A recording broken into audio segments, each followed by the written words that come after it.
Bonjour tout le monde, je suis très heureux de vous retrouver aujourd'hui. Je suis en train de rentrer tout ce qui est verris pour les prochaines récoltes de miel qui sont bientôt prévues. Maintenant, nous sommes à la saison de la floraison du colza, ça vient de commencer. Et dans le programme d'aujourd'hui, nous allons passer en cuisine. Je vais faire des bonbons au miel et à la propolis avec des huiles essentielles. Nous allons aller aussi dans le rucher pour pouvoir mettre en place l'éleveuse qui va nous permettre de faire nos premiers élevages de rennes noires. Mais sans plus attendre, nous allons revenir sur ce froid polaire qui est revenu pendant quelques jours. Eh bien, je vais en profiter pour vous montrer ce que j'ai pu mettre à profit de ce temps qui ne nous permettait pas d'aller aux abeilles, mais de pouvoir faire d'autres choses pour les abeilles. Allez, c'est parti, on y va directement.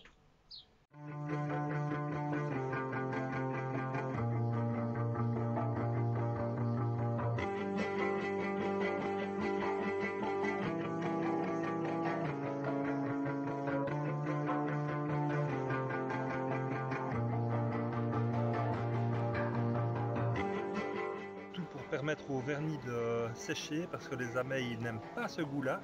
Je remplace la défaillante ou la placétique parmi cellules. Alors non, les abeilles ici ne sont pas des noires. Vous voyez beaucoup d'annonces. Il n'y a presque rien. Et là,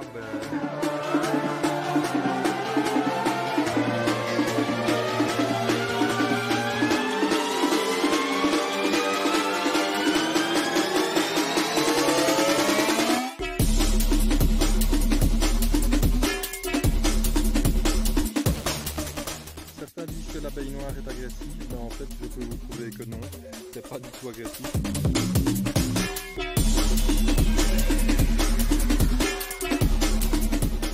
Ça va durer 24 heures et puis il y aura plus de noir.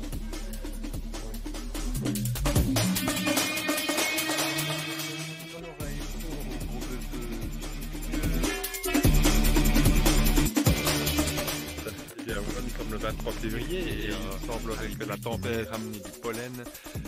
On les voit notamment dans les creux. La tempête la semaine passée, le palais n'a pas du tout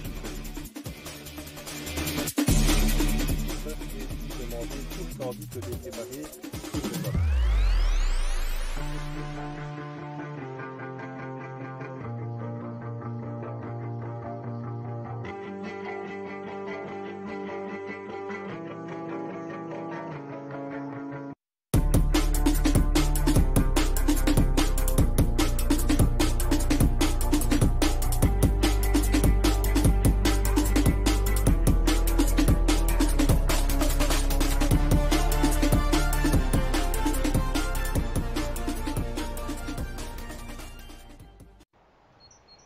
Eh bien dites donc, en quelques jours, le temps a bien changé. La neige est réapparue, le froid aussi.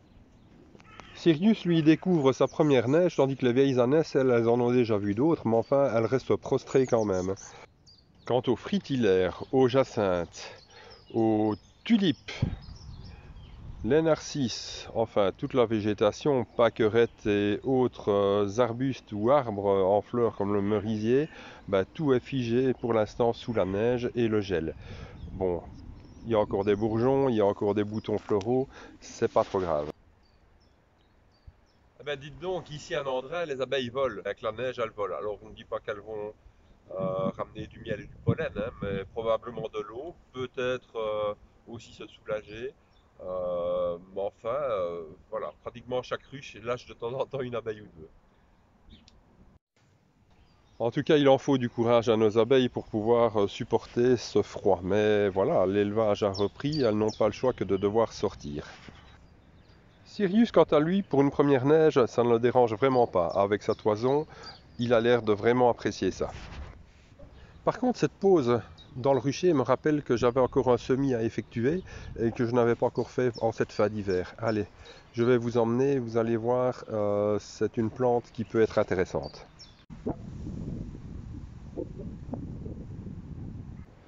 Bon, et bien là, on le sent, hein, le froid, il est bien réinstallé. Nous avons quelques jours où on ne va pas vraiment travailler dans les abeilles, mais par contre on peut penser à elles. Alors aujourd'hui, ce que je vais faire, c'est un semis de Silphium perfoliatum. Je n'avais pas eu l'occasion de le faire jusqu'à présent. J'ai semé quelques graines l'an passé à l'automne pour voir si ça germait sur le printemps, et effectivement ça germe. D'ailleurs, vous allez le voir sur la vidéo. Voilà, Silphium perfoliatum, c'est la sylphie perfoliée, c'est une plante vivace qui fleurit, enfin qui généralement vit en Amérique du Nord, Amérique Nord-Est exactement, il n'y en a pas au Québec. C'est une plante donc vivace qui ne va pas fleurir la première année, mais qui à partir de la deuxième année fleurit régulièrement. Quant à sa hauteur, elle va grimper entre 90 et 2,75 m de hauteur. Elle va épanouir des bouquets de fleurs assez larges, des genres de marguerites qui feront à peu près entre 5 et 10 cm de diamètre, de couleur jaune très vif, avec un capitule plat et des pétales autour. Question sol, tout lui convient. Que ce soit glaiseux, limoneux, sablonneux, ça va lui convenir pour autant que la terre soit relativement fraîche.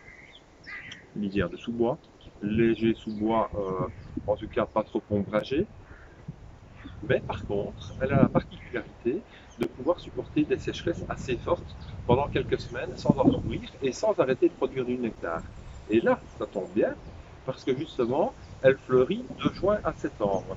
Et souvent, c'est juillet-août.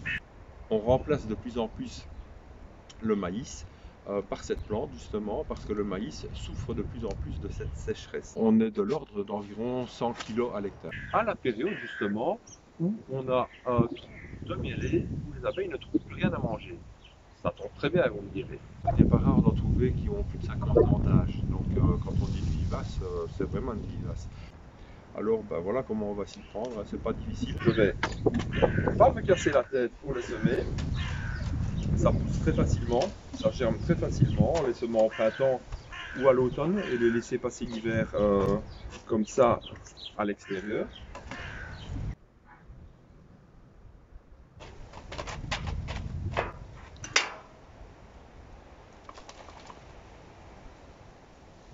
Si vous les semez à l'automne, évidemment, n'attendez pas de germination avant le printemps, mais ça se fera.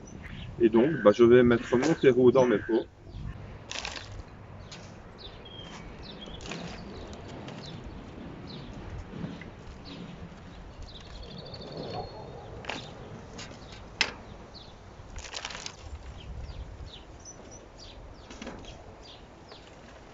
Voilà, comme ça, je répartis bien. Alors, je ne tasse pas de trop, ça ne sert à rien. Ça va se faire naturellement avec les pluies qui vont tomber.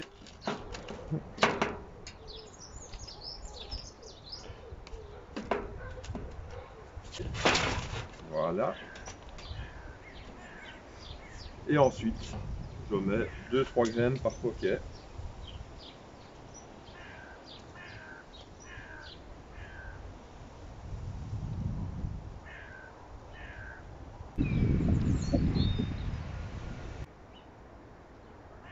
Avec les doigts qui sont glacés, par contre, je n'ai pas beaucoup de sensibilité.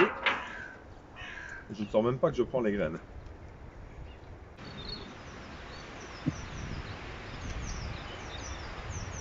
Il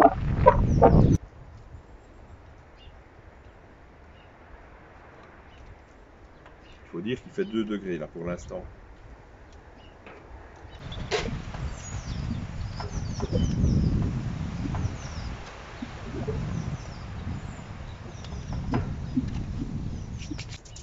Voilà.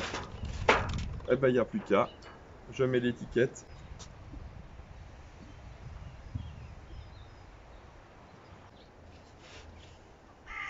Et nos sylphies perfoliées sont semées.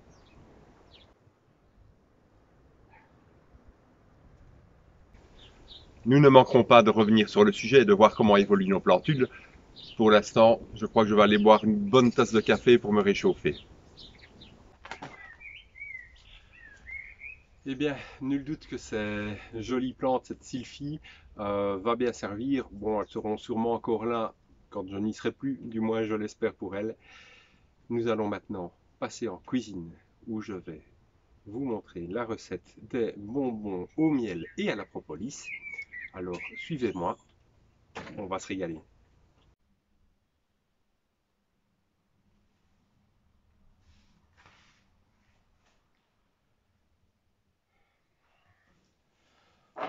Oh zut, c'est juste ma dernière chic de l'abeille noire, chic au miel. Bon, bah, si j'en fais, je peux bien en refaire.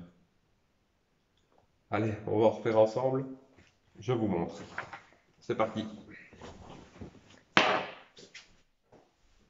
Voici donc tous les ingrédients réunis pour faire des chics. Moi je dis des chics dans cette partie de la Belgique, mais ça peut être des bonbons, ça peut être des boules suivant les endroits où on est.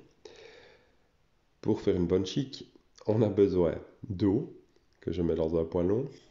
Ensuite, je vais verser du sucre blond de canne. Ça pourrait être aussi du simple sucre saccharose. Et pour la chic au miel, bien sûr, du miel. Ici, c'est notre bon miel d'abeille noire qui va servir à faire cette recette. Là, j'ai pris un miel de printemps aujourd'hui. Ça peut être d'autres miels, il n'y a pas de souci. Il est crémeux, donc ça prend un petit peu de temps pour le faire descendre, mais ça ne changera rien dans la recette. Tous les ingrédients seront détaillés avec le poids à la fin de la recette, ne vous inquiétez pas.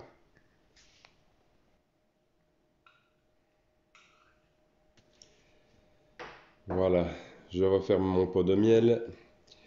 Et concernant la cuillère, je préfère le manger que de le jeter. Ce serait dommage, d'autant plus que Sirius n'est pas dans la cuisine quand je cuisine. Et là, je vais placer sur l'attaque du fourneau mon poêlon qui contient donc le sucre, l'eau et le miel. Et je vais l'amener à ébullition. J'aurai besoin d'un thermomètre pour mesurer la température. Et je dois atteindre en fait une température de 150 degrés avant de retirer mon poêlon hors du feu.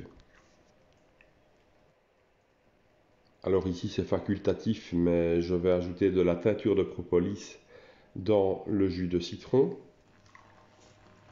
Et alors, s'il faut un petit peu de temps pour que ça arrive à température, par contre, quand on arrive proche, regardez comme ça s'emballe.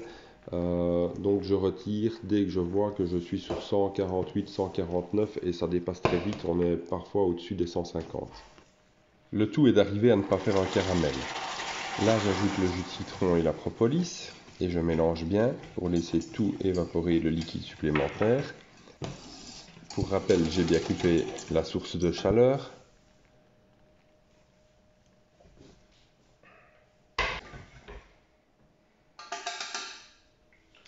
Et là, sans trop me presser, mais sans attendre de trop non plus pour ne pas que la pâte se fige dans le poêlon, je verse sur un tapis en silicone. Si vous n'avez pas de tapis en silicone, vous pourriez aussi utiliser du papier sulfurisé. Je racle bien les bords avec une maryse qui résiste à la chaleur, ça c'est important parce que j'en ai déjà fait fondre et vous retrouvez alors du caoutchouc dans vos confiseries, ce qui n'est pas agréable. Voilà, et là la pâte va commencer tout doucement à refroidir. Alors j'enlève les morceaux qui sont restés collés à la spatule et je les remets dessus tant que c'est encore bien chaud.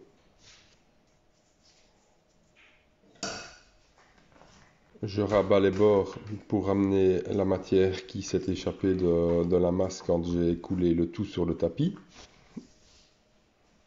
Voilà, et maintenant que la pâte commence à refroidir un peu, je vais ajouter mes huiles essentielles. Les huiles essentielles sont facultatives. Attention, il faut toujours utiliser des huiles qui sont compatibles avec l'absorption orale. Et vous devez toujours vous assurer que vous n'êtes pas allergique ou incommodé par les huiles essentielles. Très important. J'emploie ici le Ravinsara, la menthe poivrée et l'Eucalyptus globulus. Sans plus attendre, je rabats les bords et la pâte de manière à pouvoir mélanger les huiles essentielles à la masse complète. Donc je vais faire ça plusieurs fois en croisant et tout doucement la masse en refroidissant va commencer à se décoller du tapis. Alors il y a les zones les plus chaudes évidemment collent encore comme vous le voyez ici, mais ça va vite prendre une position de boule de sucre normal. Alors dans les manipulations, soyez toujours prudent évidemment parce que la pâte de sucre au miel continue d'être brûlante. Les gants, en plus de l'hygiène, aident tout de même à pouvoir maintenir la pâte sans se brûler de trop.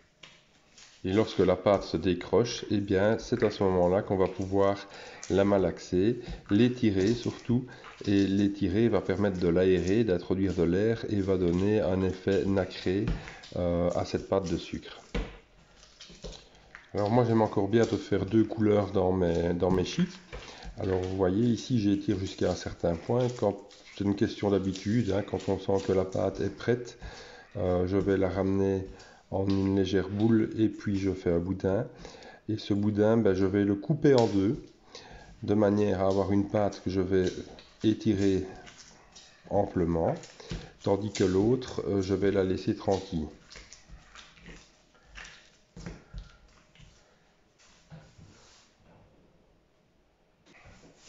Donc avec une spatule en métal, voilà, je coupe la pâte en deux et donc je laisse un morceau de côté et le deuxième morceau, je l'étire comme j'ai commencé à le faire de prime abord et je l'étire jusqu'à ce qu'il soit vraiment bien nacré. Donc c'est un travail ici qui va prendre à peu près 4-5 minutes. Mais ça doit être retravaillé de manière à ne pas laisser trop refroidir la pâte. Elle doit encore être super souple. Autrement, vous allez avoir quelque chose que vous n'arriverez pas à couper. Je retravaille ici très sommairement la pâte que je ne voulais pas blanchir.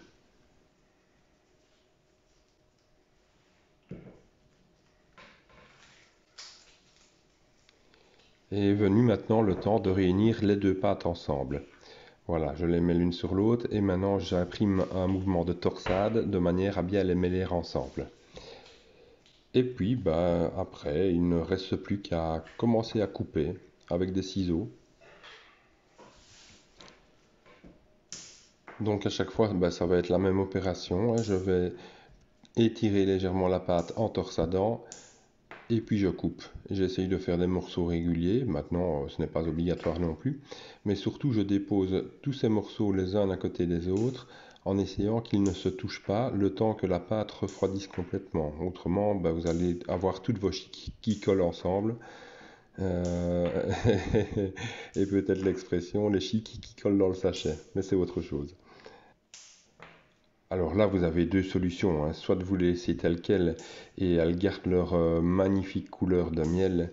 Elles restent transparentes et bien brillantes. Vous les mettez comme ça dans votre sachet ou bocal. Ou alors, vous faites comme beaucoup, vous mettez par-dessus le bocal une petite cuillère de sucre impalpable, donc le sucre en neige, et vous agitez votre bocal de manière à enduire toutes les chics. Alors elles seront un peu plus opaques, elles seront blanchâtres, mais elles colleront beaucoup moins après. Et voilà, j'arrive à la fin du travail, ce sont les dernières. Et la dernière, elle est pour moi.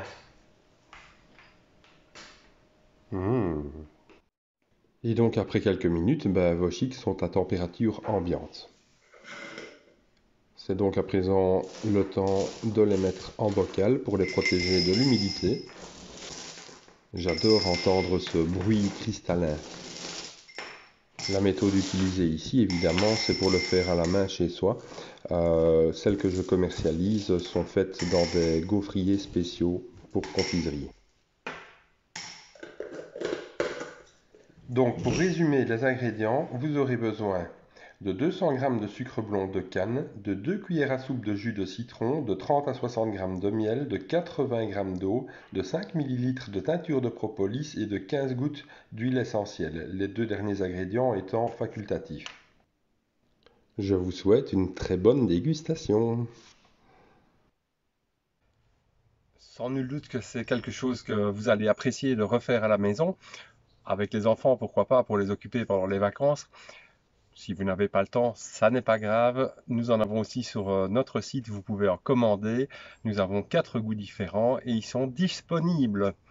Alors, sans plus attendre, nous allons maintenant nous rendre au rucher où nous allons recommencer tout doucement l'élevage et pour ça, nous allons mettre en condition une éleveuse. Je vais pour ce faire utiliser 2 colonies Warré qui vont être placées dans une éleveuse à 3 compartiments. Un compartiment orphelin au milieu, 2 compartiments qui contiennent chacun une reine avec les cadres Warré. Allez, c'est parti, suivez-moi, je vous montre comment je fais.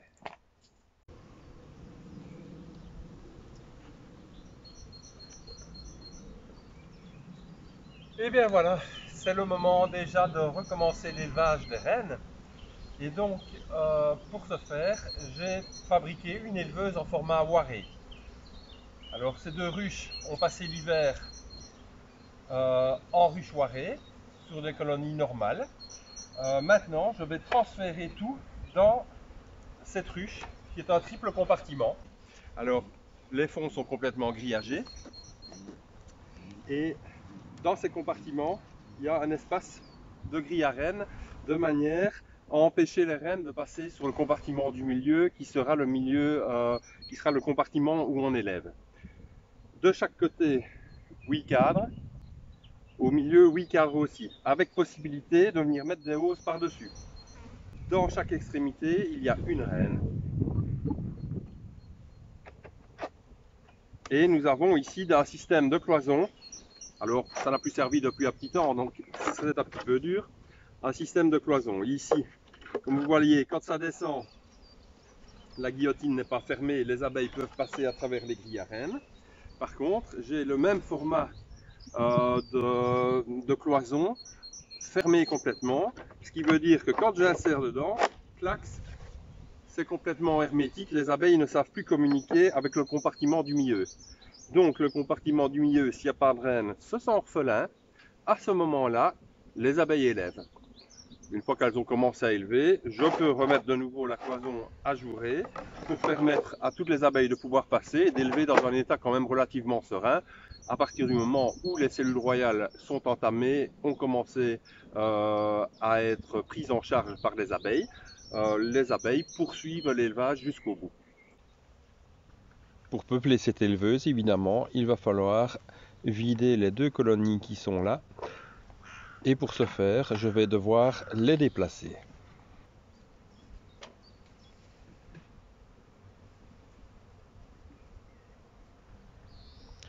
Je pose donc la première sur le côté.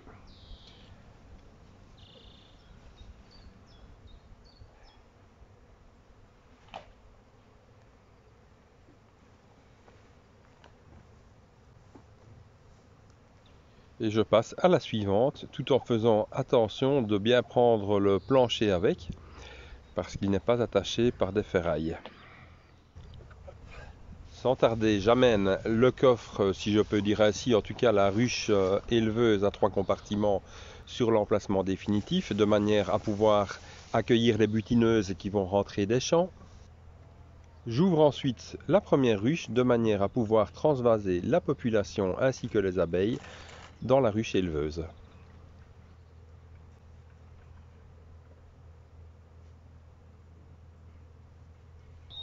À l'aide du tournevis, je vais décoller les cadrons et les barrettes qui sont collés au corps de ruche grâce à la propolis.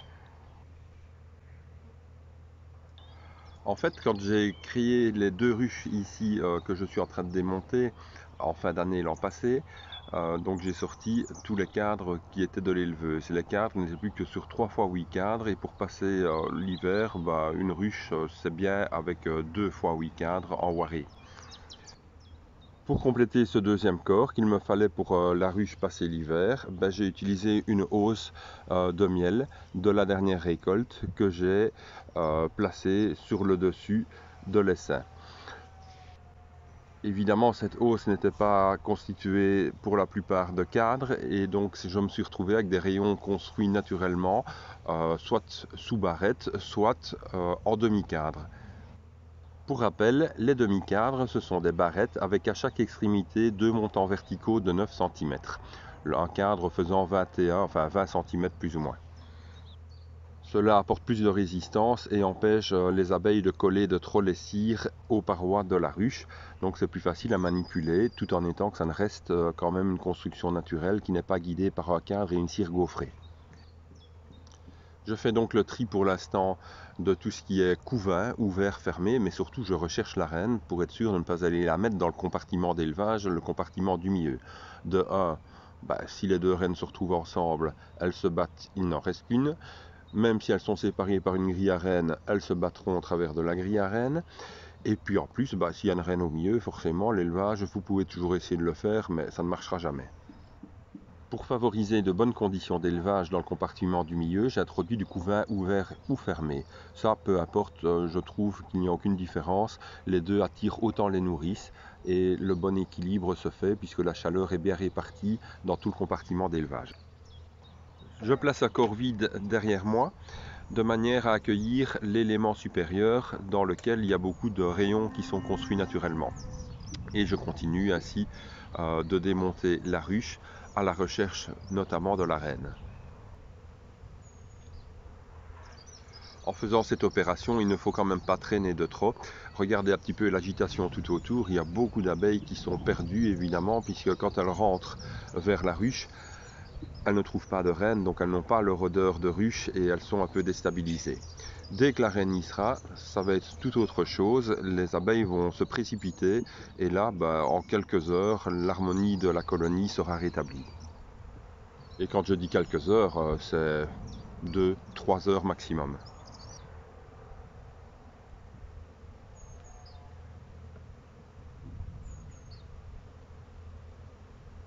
Par contre, pour ceux que ça intéresse, ne me demandez pas les plans de ma ruche éleveuse. Je n'ai pas de plan. J'ai tout construit en fonction de la taille d'un cadre Waré et de son occupation dans l'espace quand on est en place 8. Là-dessus, j'avais mes cotations et j'ai fait au fur et à mesure et j'ai découpé et assemblé au fur et à mesure. Et donc je serais bien embêté si je devais vous fournir un plan, donc excusez-moi, mais je ne pourrais pas le faire. C'est vraiment une journée splendide pour faire ce travail, c'est très facile, il n'y a pas de vent, il y a un beau soleil, il y a une douce chaleur, les abeilles ne sont pas du tout agressives et n'ont pas un sentiment belliqueux, donc c'est vraiment chouette.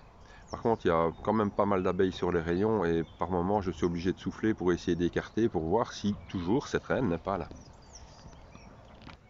Avec notre chance, vous verrez qu'elle est allée se cacher dans les rayons soudés aux parois de la ruche et qu'il va falloir découper en faisant attention de ne pas la couper en deux.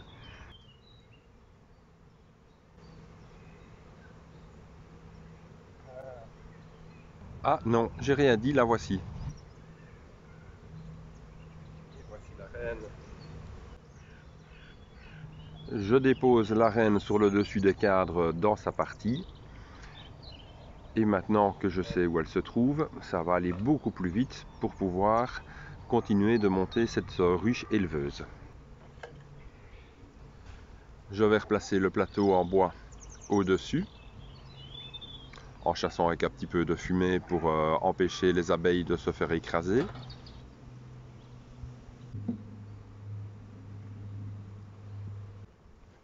Et comme la reine maintenant est dans sa partie, je suis sûr qu'elle ne passera pas par-dessus pour aller dans le compartiment du milieu où il y a déjà des cadres de couvain.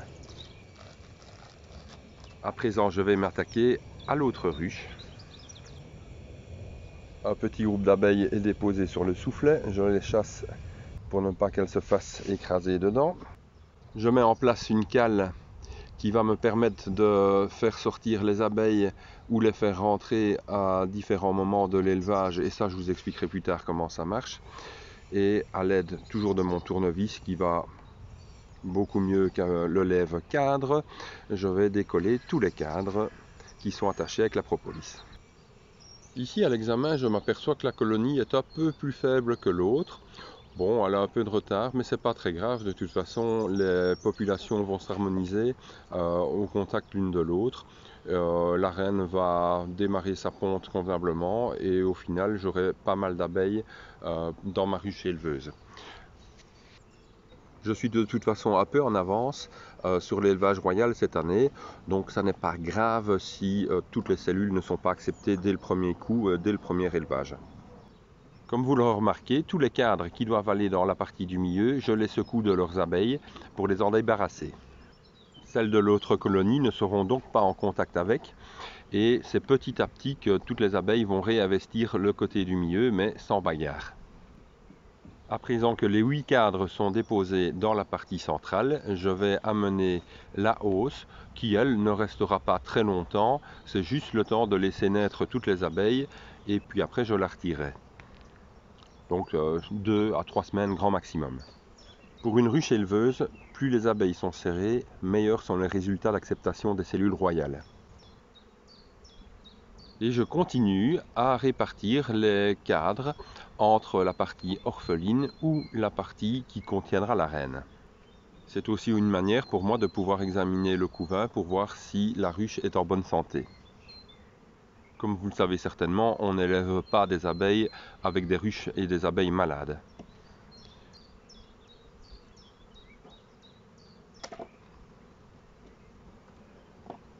Je secoue les abeilles qui restent sur les parois du corps.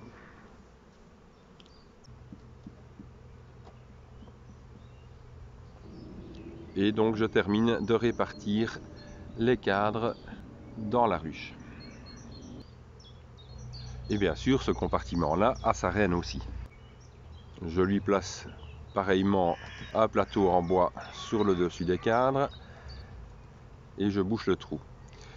Sur la partie orpheline, je place le nourrisseur qui servira peut-être ou pas, ça dépendra si les mielées sont abondantes ou non. C'est jamais très bon d'avoir une trop grosse mielée d'ailleurs pour faire de l'élevage. Voilà, ici tout se termine. Je retire quelques abeilles à la main, j'aime pas de les écraser, il n'y a rien à faire. Et je peux reposer le plateau qui va pouvoir servir de toit. Je n'ai plus qu'à évacuer les parties de ruche qui sont vides et puis le travail est terminé. La ruche éleveuse est montée. Voilà.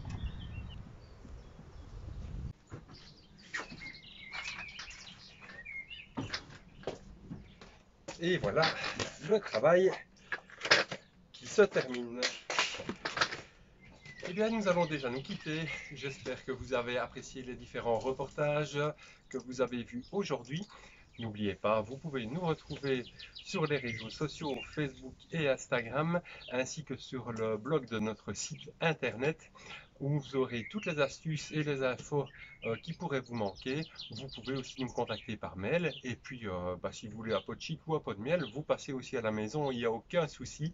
Même quand la barrière est fermée, il y a souvent quelqu'un, il suffit de sonner. Voilà, pour ceux qui habitent tout près évidemment. Autrement, le site internet et les envois en expédition. Je vous remercie, à très bientôt, à la semaine prochaine, ou un peu plus, on verra ce que le temps nous permet de faire comme reportage. Salut!